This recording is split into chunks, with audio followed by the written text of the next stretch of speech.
Welcome തഹ്മനാണ് ബാക്കംസ് vitamins and minerals video സീരീസിൽ ഈ video micronutrient or micro mineral ആയിട്ടുള്ള കോപ്പറിനെ പറ്റിയാണ്. കോപ്പർ മൈക്രോന്യൂട്രിയന്റ് എന്ന് പറയുമ്പോൾ തന്നെ 100 മില്ലിഗ്രാമിൽ താഴെ ദിവസം ശരീരത്തിൽ ആവശ്യമുള്ള സംഭവങ്ങളാണ് നമ്മൾ മൈക്രോന്യൂട്രിയന്റ് എന്ന് പറയുന്നത്. നമ്മൾ സിങ്കിനെ കുറിച്ച് പറഞ്ഞായിരുന്നു. സോ നമ്മൾ പറയേണ്ടത് ബയോളജിക്കൽ ഫങ്ഷൻസ് ഓഫ് കോപ്പർ പറയണം. Then will also talk about Wilson's ഡിസീസിനെ പറ്റി നമുക്ക് പറയണം. And other related disorders of copper അതും നമുക്ക് പറയണം. നമ്മുടെ ശരീരത്തിൽ ഏകദേശം ഒരു 100 മില്ലിഗ്രാം കോപ്പർ ഉണ്ടാകും എന്നുള്ളതാണ് ടോട്ടൽ ബോഡി കോപ്പർ അല്ലെങ്കിൽ ടോട്ടൽ ബോഡി കണ്ടന്റ് എന്ന് പറയുന്നത്. അതിൽ തന്നെ ബോണിലാണ് ഏറ്റവും കൂടുതലുള്ളത്. പിന്നെ ഉള്ളത് മസിൽസിലാണ്. ലിവറിനകത്ത് ഒരു 10-11% ഒക്കെ ഉണ്ടാകും. Then it is also in the brain, also in the RBC blood സെൽസിലൊക്കെ ഉണ്ടാകും. സോ ഇവിടെ എല്ലാം കോപ്പർ ഉണ്ട് എന്നുള്ളതാണ്. അപ്പൊ നമ്മൾ ദിവസം എത്ര കഴിക്കണം? RDA റെക്കമെൻഡഡ് ഡെയിലി അലവൻസ് എത്രയാണെന്ന് ചോദിച്ചു കഴിഞ്ഞാൽ ഒരു 2 to 3 മില്ലിഗ്രാം പെർ ഡേ ആണ് നമ്മൾ കഴിക്കേണ്ടത്. കുട്ടികൾ അല്ലെങ്കിൽ ഇൻഫൻസിലൊക്കെ ഒരു 0.5 to 2 മില്ലിഗ്രാം പെർ ഡേ മതിയാകും. പരമാവധി നമുക്ക് ടോളറേറ്റ് ചെയ്യാൻ പറ്റുന്നത് 10 മില്ലിഗ്രാം പെർ ഡേ മാത്രമാണ് നമുക്ക് ടോളറേറ്റ് ചെയ്യാനായിട്ട് പറ്റും. സോ കോപ്പർ ഒരു എസെൻഷ്യൽ മിനറൽ ആണ്. അപ്പൊ നമുക്കത് പുറത്തുനിന്ന് കിട്ടണം. എവിടെ നിന്ന് കിട്ടും എന്ന് ചോദിച്ചു കഴിഞ്ഞാൽ നമുക്ക് ഓർഗൻ മീറ്റുകളിൽ നിന്ന് നമുക്ക് ധാരാളമായിട്ട് കിട്ടും. ദാറ്റ് ഈസ് ലിവറിൽ നിന്ന് ധാരാളമായിട്ട് കിട്ടും, മസിൽസ് നിന്ന് കിട്ടും, ലീഫി വെജിറ്റബിൾസ് നിന്ന് കിട്ടും. ദെൻ ഫ്രൂട്ട്സ് എന്ന് പറയുമ്പോൾ പപ്പായ, ആപ്പിൾ, കോക്കനട്ട് അതിനകത്തൊക്കെ കിട്ടും. ഓൾസോ ഇൻ ദ നട്ട്സിൽ നിന്ന് നമുക്ക് കിട്ടും, ലെഗ്യൂംസ്, സീരിയൽസ് നമുക്ക് കിട്ടും, ചോക്ലേറ്റ് കിട്ടും, ഷെൽഫിഷോ ഇങ്ങനെയൊക്കെയുള്ള സംഭവങ്ങളിൽ നിന്നൊക്കെ നമുക്ക് സംഭവങ്ങൾ. ആൻഡ് മിൽക്ക് എന്ന് പറയുന്നത് അത്ര വലിയ സോഴ്സ് അല്ല, അതാണ് ഞാൻ മിൽക്ക് അധികം പറയാഞ്ഞത്. സോ കോപ്പർ ഇൻഡസ്ട്രിയലിനെ അബ്സോർബ് ചെയ്യുന്നത് മിക്കവാറും ഡിയോഡിനത്തിൽ നിന്നായിരിക്കും. ഒരു 20 to 50% ഡിയോഡിനത്തിൽ നിന്ന് അബ്സോർബ് ചെയ്യുന്നുണ്ട്. ഇപ്പോൾ അനിമൽ പ്രോട്ടീൻ മൃഗങ്ങളുടെ protein, then also citrate, phosphate, ഇതൊക്കെ കോപ്പറിന്റെ അബ്സോർഷൻ ഇൻക്രീസ് ചെയ്യുന്ന ഘടകങ്ങളാണ്. സോ ഇതിന്റെ ഒപ്പം കഴിച്ചു കഴിഞ്ഞാൽ കോപ്പർ കൂടുതലായിട്ട് കയറും. പക്ഷേ ഉദാഹരണം നമ്മൾ സിങ്ക് കഴിക്കാന്ന് വിചാരിക്കുക, അല്ലെങ്കിൽ കാഡ്മിയം കഴിക്കാന്ന് വിചാരിക്കുക, അല്ലെങ്കിൽ ഫൈറ്റേറ്റ്സ് അല്ലെങ്കിൽ vitamin C or ascorbic acid ഒക്കെ കഴിച്ചു കഴിഞ്ഞാൽ these all things can reduce the absorption of copper. കോപ്പറിന്റെ അബ്സോർഷൻ കുറയ്ക്കുന്ന സംഭവങ്ങളാണ്. ആൻഡ് കോപ്പർ ഇങ്ങനെ ശരീരത്തിൽ എത്തിക്കഴിഞ്ഞാൽ എക്സ്ക്രീറ്റ് ചെയ്യുന്നത് പ്രധാനമായിട്ടും ബൈലിലൂടെയാണ്. ബൈൽ എന്ന് പറയുമ്പോൾ ഒരു 85 to 99% ബൈലിലാണ്. ദെൻ കുറച്ച് യൂറിനിലൂടെ പോകുന്നുണ്ട്. 1 to 15% can be excreted through urine also. So നമ്മൾ കോപ്പർ കഴിച്ചു കഴിഞ്ഞാൽ GI ലൂമിനിൽ നിന്ന് എപ്പിത്തീലിയൽ സെൽസിലേക്ക് കയറും. എപ്പിത്തീലിയൽ സെൽസിനകത്ത് എപ്പിത്തീലിയൽ സെൽസിനകത്ത് ഇത് ട്രാൻസ്പോർട്ട് ചെയ്യാനായിട്ട് ഒരു പ്രോട്ടീൻ ഉണ്ട്. നമ്മൾ നേരത്തെ പറഞ്ഞ ഒരു പ്രോട്ടീനാണ് മെറ്റാലോതീനീൻ എന്നാണ്. ഇത് നമ്മൾ സിങ്കിന്റെ കാര്യം പറഞ്ഞ ഒരു പ്രോട്ടീനാണ്. ആൻഡ് ഈ ഇൻട്രാസെല്ലുലാർ കോപ്പറിനെ ഇനി നമുക്ക് ട്രാൻസ്പോർട്ട് ചെയ്യേണ്ടത് ഇവിടെ ബ്ലഡ് വെസലിലേക്കാണ്. ബ്ലഡിനകത്തേക്ക് ട്രാൻസ്പോർട്ട് ചെയ്യണം. സോ ഇവിടെ ഒരു ട്രാൻസ്പോർട്ടർ ഉണ്ട്. ട്രാൻസ്പോർട്ടർ ഇമ്പോർട്ടന്റ് ആണ്. ആ ട്രാൻസ്പോർട്ടർ എന്ന് പറയുന്നത് ATP7A എന്ന് പറയുന്ന ട്രാൻസ്പോർട്ടർ ആണ്. So it's A specific copper binding type ATPase എന്നാണ്. അല്ലെങ്കിൽ ഇതിന് വേറൊരു പേരുണ്ട്. എന്റെ പേര് മെൻകൻ പ്രോട്ടീൻ എന്നാണ് ഈ പ്രോട്ടീന്റെ പേര്. സോ സർക്കുലേഷനിലെ ട്രാൻസ്പോർട്ട് ഫോം എന്ന് പറയുന്നത് മിക്കവാറും ആൽബുമിൻ ബൗണ്ട് ആണ്. ആൽബുമിൻ ആയിട്ടാണ് ബൗണ്ട് ചെയ്തിരിക്കുന്നത്. ആൽബുമിനായിട്ട് ലൂസ്ലി ബൗണ്ട് ആണ്. അതുകൊണ്ട് എല്ലായിടത്തും കൊടുക്കാനൊക്കെ ആയിട്ട് പറ്റും. ആൻഡ് ഇത് ലിവറിനകത്ത് എത്തുന്നു. സോ ഇറ്റ് റീച്ചസ് ദ ലിവറിലെത്തിയത് ദെൻ കോപ്പർ ഗെറ്റ് ഡിസോസിയേറ്റ്. കോപ്പറിനെ അത് ഡിസോസിയേറ്റ് ചെയ്യുന്നു. ദെൻ ലിവറിന്റെ ലിവർ ഹെപ്പറ്റോസൈറ്റ്സ് എന്ന് പറയുമ്പോൾ ഇങ്ങനെ വരച്ചു കഴിഞ്ഞാൽ ഈ ഹെപ്പറ്റോസൈറ്റ്സിൽ നിന്ന് ഒരു ട്രാൻസ്പോർട്ടർ പ്രോട്ടീൻ, ഇവിടെ ഒരു ട്രാൻസ്പോർട്ടർ പ്രോട്ടീൻ ഉണ്ട്. അതിന്റെ പേരാണ് ATP7B എന്നാണ് ഇതിന്റെ പേര്. ഇതും ഇമ്പോർട്ടന്റ് ആണ്. ആൻഡ് ഇതുവഴി കോപ്പറിനെ 2 രീതിയിലേക്ക് ട്രാൻസ്പോർട്ട് ചെയ്യാം. ഒന്ന്, ഇത് ട്രാൻസ്പോർട്ട് ചെയ്യുന്നത് സെറുലോപ്ലാസ്മിനിലേക്കാണ്. സെറുലോപ്ലാസ്മിൻ എന്ന് പറയുന്ന അല്ലെങ്കിൽ CP നമ്മൾ എഴുതും. ആൻഡ് ഈ പ്രോട്ടീനിലേക്ക് ഇൻകോർപ്പറേറ്റ് ചെയ്യാനായിട്ട് നമുക്ക് 7B ആവശ്യം ഉണ്ട്. പ്ലാസ്മിനിലേക്ക് സെക്രറ്റ് ചെയ്യുന്നു. സോ ബ്ലഡിനകത്ത് കോപ്പർ സെറുലോപ്ലാസ്മിൻ ആയിട്ടായിരിക്കും മേജർ. ബ്ലഡിനകത്ത് കോപ്പർ ആയിട്ട് കാണുന്നത് അധികം സെറുലോപ്ലാസ്മിൻ ആയിട്ടായിരിക്കും നമ്മൾ കാണുക. പക്ഷേ ഇത് ഹൈലി ഒരുപാട് ബോണ്ടഡ് ആണ്. സോ ആൽബുമിൻ പോലെ ലൂസ്ലി ബൗണ്ടഡ് അല്ല. ഒരു 6 കോപ്പറൊക്കെ ഭയങ്കര ടൈറ്റ് ആയിട്ട് ബൗണ്ട് ചെയ്തിരിക്കുകയായിരിക്കും. ആൻഡ് ഇനി രണ്ടാമത്തെ ഫംഗ്ഷൻ ATP7B ചെയ്യുന്നത്, ആൻഡ് ഇത് എക്സ്ക്രീറ്റ് ചെയ്യലാണ്. എക്സ്ക്രീറ്റ് ചെയ്യാനായിട്ട് നമ്മൾ പറഞ്ഞു ബൈലിലേക്കാണെന്ന് പറഞ്ഞു. സോ ഇൻ ടു ദ ബൈലിലേക്ക് എക്സ്ക്രീറ്റ് ചെയ്യുന്നുണ്ട്. ഒരു 0.5 to 2 മില്ലിഗ്രാം പെർ ഡേ ആണ് ഇത് എക്സ്ക്രീറ്റ് ചെയ്യുന്നത്. സോ ദിസ് ട്രാൻസ്പോർട്ടർ പ്രോട്ടീൻ ATP7Aയിൽ എന്തെങ്കിലും തകരാറുണ്ടാകുന്നതാണ് നമ്മൾ ഇനി പഠിക്കാൻ പോകുന്ന മെൻകൻ ഡിസീസ് എന്ന് പറയുന്നത് ഇതാണ്. ആൻഡ് രണ്ടാമത്തെ ATP7Bയിൽ ഉണ്ടാകുന്ന പ്രശ്നം, ഇത് നമ്മൾ പഠിക്കുന്നതാണ് വിൽസൺസ് ഡിസീസ് എന്ന് പറയുന്നത്. അപ്പൊ ഇനി കോപ്പറിന്റെ ബയോകെമിക്കൽ ഫങ്ഷൻസ് പറഞ്ഞാൽ copper is A constituent or cofactor ആണ്. കോഫാക്ടർ ഫോർ വേരിയസ് എൻസൈംസിന്റെ കോഫാക്ടർ ആണ്. ആൻഡ് ഓൾസോ നോൺ എൻസൈം ആയിട്ടുള്ള പ്രോട്ടീന്റെയും കോഫാക്ടർ അല്ലെങ്കിൽ അതുമായിട്ട് ബന്ധപ്പെട്ടും ഇത് കാണുന്നുണ്ട്. എൻസൈം എൻസൈംസ് ഏതൊക്കെയാണ് എന്ന് ചോദിച്ചാൽ, ഒന്ന് നമ്മൾ നേരത്തെ പറഞ്ഞ സെറുലോപ്ലാസ്മിൻ എന്ന് പറയുന്ന CP. സെറുലോപ്ലാസ്മിന്റെ മറ്റൊരു പേര് ഫെറോക്സിഡേസ് എന്നാണ്. ഫെറോക്സിഡേസ് എന്നും നമ്മൾ ഇതിനെ വിളിക്കുന്നത്. സോ സെറുലോപ്ലാസ്മിന്റെ ഒരു കോൺസ്റ്റിറ്റ്യൂവന്റ് ആണ്. അയൺ ട്രാൻസ്പോർട്ടിന് very important. So ceruloplasmin is important in iron transport. So copper ഉണ്ടെങ്കിൽ അയണിന്റെ ട്രാൻസ്പോർട്ട് നടക്കൂ. രണ്ടാമത്തത് നമ്മൾ പറയുന്നത് സൈറ്റോക്രോം C ഓക്സിഡേസ് എന്ന് പറയുന്ന എൻസൈം ആണ്. ആൻഡ് ഈ എൻസൈമിലും കോപ്പർ ഉണ്ട്. നമുക്കിതറിയാം, മൈറ്റോകോൺട്രിയൽ റെസ്പിറേറ്ററി ചെയിനിലെ ടെർമിനൽ എൻസൈം ആണ് ദി സൈറ്റോക്രോം C ഓക്സിഡേസ് എന്ന് പറയുന്നത്. So it is involve in electron ട്രാൻസ്പോർട്ടിൽ ഇൻവോൾവ് ആണ് ഇത് എന്നുള്ളതാണ്. മൂന്നാമത്തെ it's important in ALA synthase എന്ന് പറയുന്ന എൻസൈമിൽ ഇത് ഉണ്ട്. സോ LA സിന്തേസ് എന്തിന്റെ ഭാഗമാണ്? ഹീം സിന്തസിസ്, അയൺ സിന്തസിന്റെ ഭാഗം ആണ് എന്നുള്ളതാണ്. സോ അയൺ ഉണ്ടാക്കുന്നതിനും സ്റ്റോറേജിനും ട്രാൻസ്പോർട്ടിനും ഒക്കെ കോപ്പറിന്റെ ആവശ്യമുണ്ട് എന്ന് നമുക്ക് കാണാം. ദെൻ സൂപ്പർ ഓക്സൈഡ് ഡിസ്മ്യൂട്ടേസിന്റെ ഭാഗമാണ് SOD. ആൻഡ് ഇത് നമ്മൾ സിങ്കിന്റെ കാര്യത്തിൽ ഇത് പറഞ്ഞായിരുന്നു. സോ ആന്റി ഓക്സിഡന്റ് ആക്ഷൻ അപ്പൊ ഇത് മൂലമാണ് എന്ന് നമുക്ക് പറയാം. സോ റിയാക്റ്റീവ് ഓക്സിജൻ സ്പീഷീസിനെതിരെയുള്ള ഡിഫൻസിന്റെ ഭാഗം കൂടിയാണ് കോപ്പർ. അഞ്ചാമത്തെ ഇറ്റ്സ് പ്രസന്റ് ഇൻ ലൈസൈൽ ഓക്സിഡേസ് എന്ന് പറയുന്ന എൻസൈമിന്റെ ഭാഗമാണ്. ആൻഡ് ഇത് ചെയ്യുന്നത് cross linking of collagen, elastin, അതിന്റെയൊക്കെ ക്രോസ് ലിങ്കിന് ഇമ്പോർട്ടന്റ് ആണ് ദിസ് ലൈസൈൽ ഓക്സിഡേസ് എന്ന് പറയുന്ന എൻസൈം. സോ അപ്പൊ ഇത് ബ്ലഡ് വെസൽ ഫോർമേഷൻ അതിന്റെ പ്രധാനപ്പെട്ട സംഭവമാണ്. ആറാമത്തെ എൻസൈം നമുക്ക് പറയാനുള്ളത് ടൈറോസിനേസ് എന്ന് പറയുന്ന എൻസൈം. ടൈറോസിനേസ് ഉണ്ടാക്കുന്നത് നമുക്കറിയാം മെലാറ്റോണിൻ പോലുള്ള പിഗ്മെന്റ്സ് ഉണ്ടാക്കുന്നതിൽ പ്രധാന പങ്ക് റോൾ ഉള്ള ഒരു എൻസൈം ആണ്. സോ അപ്പോൾ അതിനകത്തും കോപ്പറിന് റോൾ ഉണ്ടെന്ന് പറയാം. ദെൻ ഹെഫാസ്റ്റിൻ എന്ന് പറയുന്ന മൾട്ടി കോപ്പർ ഓക്സിഡേസ് എൻസൈം ആണ്. സോ ഇത് അയൺ ട്രാൻസ്പോർട്ടിൽ ഇമ്പോർട്ടന്റ് ആണ്. സോ ഇന്റെസ്റ്റൈനൽ മ്യൂക്കസിൽ നിന്ന് പോർട്ടൽ സർക്കുലേഷനിലേക്ക് അയൺ ട്രാൻസ്പോർട്ട് ചെയ്യും. അയൺ ട്രാൻസ്പോർട്ടിനപ്പോൾ അയണുമായിട്ട് ബന്ധപ്പെട്ടുള്ള 3 കാര്യങ്ങൾ നമ്മൾ പറഞ്ഞു.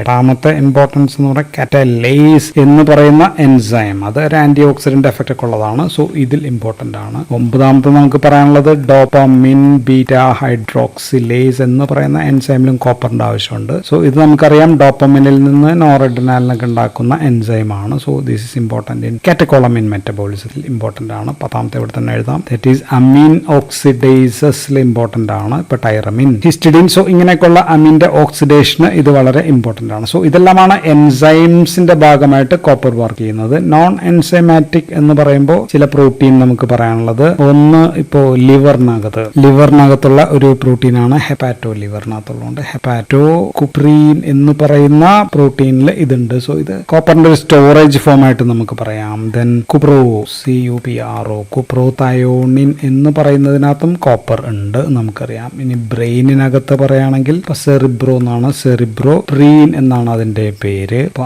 RBCയുടെ അകത്ത് ഹീമോ ആണ്, ഹീമോ കുപ്രീൻ തന്നെയാണ്. ആൻഡ് ബോൺ മാരോയിലും ഇതുപോലെ ഒരു കുപ്രീൻ ഉണ്ട്. അപ്പൊ അതിനെ നമ്മൾ എറിത്രോ കുപ്രീൻ എന്നാണ് പറയാം. സോ ഇതെല്ലാം കോപ്പർ കണ്ടെയ്നിങ് എൻസൈം അല്ലാത്ത പ്രോട്ടീനുകൾ ആണ് എന്നുള്ളതാണ്. അപ്പോൾ ഇനി നമുക്ക് diseases related to copper metabolism ആണ് പറയേണ്ടത്. ആദ്യത്തേത് നമ്മൾ പറയുന്നത് വിൽസൺസ് ഡിസീസ് തന്നെയാണ്.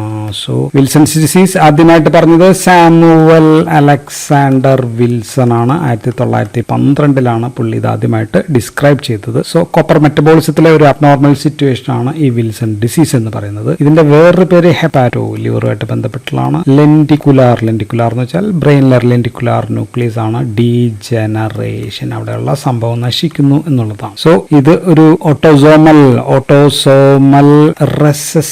റെസസീവ് കണ്ടീഷൻ ആണ്.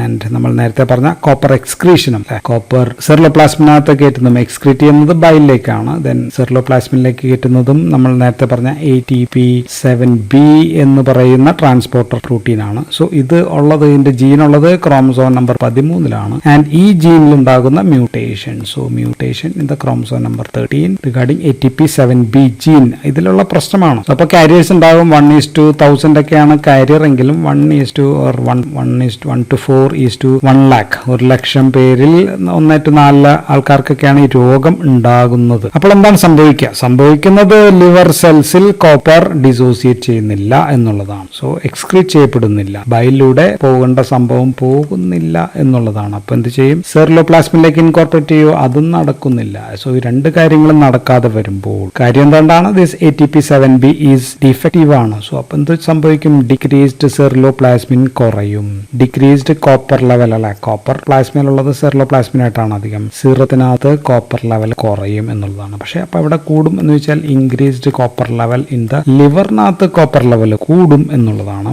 And this copper can accumulate in various organ. വിവിധ ഓർഗനകത്ത് ട്രാൻസ്പോർട്ട് ആകെ തകരാറിലാകുമ്പോഴത്തേക്കും copper get accumulated and this lead to lenticular nucleus damage in brain. So for copper toxicity, accumulation of copper in many organs. അപ്പൊ എന്തൊക്കെയാണ് ഇതിന്റെ manifestations? ഓരോ organ ആയിട്ട് നമ്മൾ പറഞ്ഞാൽ ഇപ്പോൾ ലിവറിലാണ് ഇത് അക്യൂമുലേറ്റ് ചെയ്ത് കഴിഞ്ഞാൽ ഹെപ്പാറ്റോമെഗാലി, ലിവർ വലുതാകും എന്നുള്ളതാണ് ഒരു സംഭവം. ജോണ്ടിസ് ഓർ മഞ്ഞപ്പിത്തം ഉണ്ടാകും. ദെൻ അക്യൂട്ട് ഹെപ്പറ്റൈറ്റിസ് ഉണ്ടാകാം, അല്ലെങ്കിൽ ഹെപ്പാറ്റിക് ഫെയിലിയർ ഉണ്ടാകാം, ഓർ സിറോസിസ് ഓഫ് ദ ലിവറിനുള്ള പ്രശ്നങ്ങൾ ഇതൊക്കെയാണ് എന്നുള്ളതാണ്. ഇപ്പോൾ CNS ബാധിച്ചാൽ ഇപ്പോൾ കുട്ടികൾ, ഇൻഫൻസ് ഓർ ചിൽഡ്രനിൽ എന്ത് സംഭവിക്കുന്നു വെച്ചാൽ അവരുടെ പെർഫോമൻസ്, സ്കൂളുകളിലൊക്കെ അവരുടെ പെർഫോമൻസ് ഡിക്രീസ് ചെയ്യും എന്നുള്ളതാണ്. സ്വഭാവത്തിൽ വ്യതിയാനത്തിൽ നമ്മൾ ബിഹേവിയറൽ അബ്നോർമാലിറ്റീസ് ഉണ്ടാകും, അല്ലെങ്കിൽ ചേഞ്ചസ് ഉണ്ടാകും എന്നുള്ളതാണ്. ഇൻകോർഡിനേഷൻ എന്ന് പറയുമ്പോൾ ഉദാഹരണത്തിന് അവരുടെ കൈയക്ഷരമൊക്കെ അലമ്പാകും, പഴയതുപോലെയൊന്നും ആകില്ല എന്നുള്ളതാണ്. ദെൻ റെസ്റ്റിംഗ് അല്ലെങ്കിൽ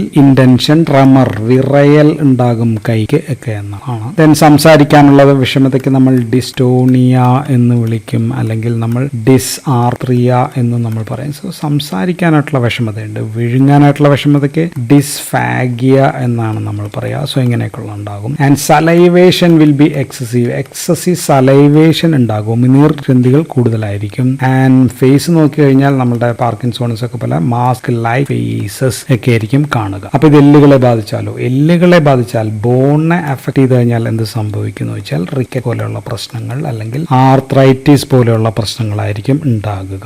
RBC ബാധിച്ചാലോ? RBC ബാധിച്ചു കഴിഞ്ഞാൽ ഡെഫിനറ്റ്ലി ഹീമോലൈസിസ് ആയിരിക്കും ഉണ്ടാവുക. ദെൻ കണ്ണുകളിൽ, that's very important, in the I very important ആണ്. കണ്ണുകളിൽ കോപ്പർ ഡെപ്പോസിഷൻ ഉണ്ടായി കഴിഞ്ഞാൽ ഉണ്ടാകുന്നത് കേസർ, FLEISCHER,